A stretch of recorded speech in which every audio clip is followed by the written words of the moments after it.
Bien, mi nombre es Charles Godoy y ahora vamos a hablar de un tema relacionado a la programación orientada a objetos, el cual es la abstracción. Se basa en la capacidad de adquirir y aislar información y propiedades de un objeto determinado, que a simple vista no parecen significativos. En otras palabras, identifica primero el objeto y luego lo que hace es extraer información o características que identifiquen a este objeto. Luego nos dice que se muestran las particularidades básicas del objeto en las cuales se precisan su comportamiento. Entonces, además de identificar las características de ese objeto, también identifica su comportamiento o acciones. También notifica a los demás objetos pertenecientes al sistema sin la necesidad de revelar cómo se incorporan estas cualidades. Nos dice que hay ciertos procedimientos que se deben mostrar al usuario y hay otros que no se deben mostrar, que simplemente tienen que manejarse interna del programa. Se selecciona exhaustivamente las características más importantes dentro de una compilación para así poder identificar de forma casi inmediata la conducta similar. Si nosotros conocemos un objeto con todas sus características y luego se nos presenta un objeto similar, entonces podemos determinar que si sus características son similares, puede ser que su comportamiento vaya a ser un similar. Es una probabilidad que exista. Por último, la abstracción es considerada una pieza elemental en el procedimiento analítico direccionado a objetos, ya que mediante este procedimiento empleado se crea un esquema o una esquematización, el cual se resumiría de todo lo que les he dicho en lo siguiente.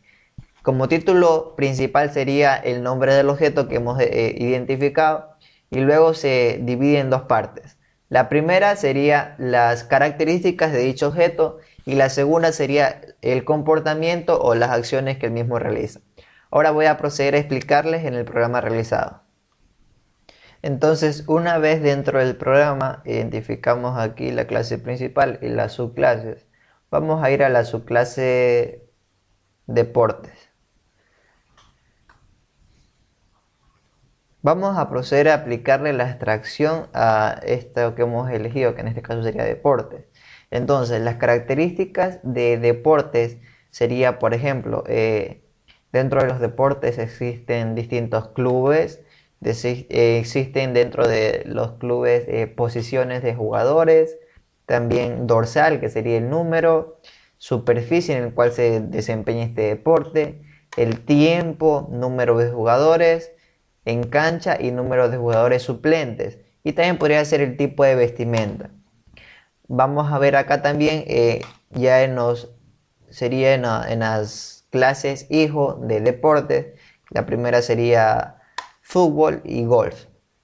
Fútbol, podemos decir que se juega con un determinado tipo de periodos, tiene un número de árbitros, un número de cambios y un tiempo de descanso, que son una de las principales características que le hemos encontrado a fútbol.